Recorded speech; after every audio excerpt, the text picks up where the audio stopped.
All right, viewer question time's the part of the 208 that is the most interactive. I mean, other than the time when we take time at the end of the show to share the text messages you sent in during the show, there's still time to do that. These are still text messages, and the first one, well, isn't exactly a question, but more of a long-winded rant. I've lived in Boise for more than 15 years. I'm so sick and tired of the 4th of July in this ever-growing city. You get unregulated explosives and sell them to everyone, and then you add alcohol to reckless people, and you're going to have fires, and you're going to have injuries. And the 4th of July has been a nightmare for residents for years, and every year after the fact, we have to hear on the news about all the drama that is going on. Why in the world don't either the police department or the fire department or the public officials band together and pass a law to outlaw them? The only fireworks that should occur are those highly regulated ones in the parks. Maybe sometime instead of the police department and the fire department complaining about how busy they are, they need to do something about it and become the solution-oriented. It's so ridiculous, particularly to people who have to work the next day and at 2 a.m. There's still fireworks going off everywhere. Please forward this to the 208. Well, we got it. We got it. Thank you. And there's a lot to unpack there. But let's start in the middle, which I'm told is the best place to start a story. The 4th of July has been a nightmare for residents for years, and every year after the fact, we have to hear on the news about all the drama that is going on. Well, it's a July 5th standard in Boise newsrooms, just how busy were police and fire departments on the 4th. For example, Boise Fire told us they responded to 117 emergency calls, 25 of them fire-related, a nearly 20% jump over 2022. Caldwell Fire went out to 17 fires between June 30th and July 5th, most fireworks related. Nampa Fire, 17 fires caused by fireworks on July 4th and into the early morning hours of July 5th. Which brings us to the unregulated explosives and selling them to everyone part of that text from somebody we don't know who it is. Forget for a moment the mixture of alcohol and the reckless people.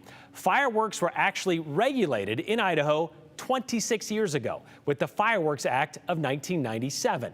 It then deemed the only fireworks legal in Idaho, not used in a permitted supervised public display, are non-aerial fireworks. It says right in state code: ground spinners, fountains, sparklers, smoke devices, or snakes designed to remain on or near the ground and not to travel outside of 15-foot diameter or shoot out sparks or burning material that goes higher than 20 feet or in a 20-foot diameter. Doesn't include firecrackers or jumping jacks or stuff like that. So anything outside of that scope is illegal to shoot off in Idaho. However, you can buy them in Idaho, anything outside of that scope. And if you do, you're required to sign an affidavit that says these fireworks shall be transported out of Idaho and discharged only in a place where such fireworks are permitted by local, state, and federal laws and regulations. Problem solved, right? I mean, nobody's going to sign something and not stick to it, right?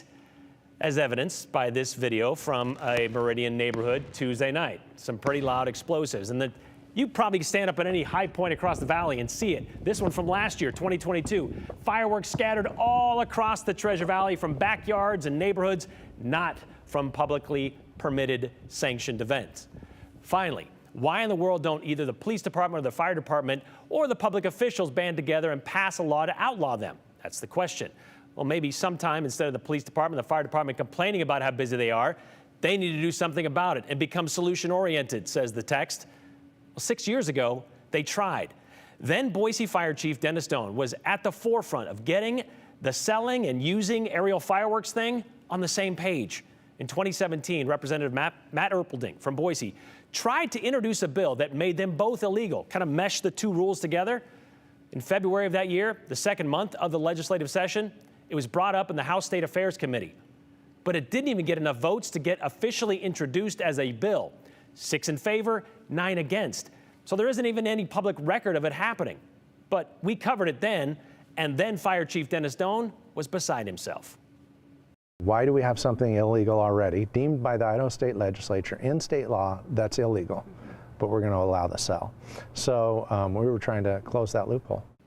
Well, that loophole is still wide open, and there's a lot of people who like to point out what kind of seems like a racist kind of reasoning behind the 9 no votes. Representative James Holtzclaw said he couldn't vote for it because the bill didn't apply to Native American reservations. You'd have one faction that would still be able to sell these, and no one else could. In my mind, I couldn't get past that. I just didn't feel like it was fair.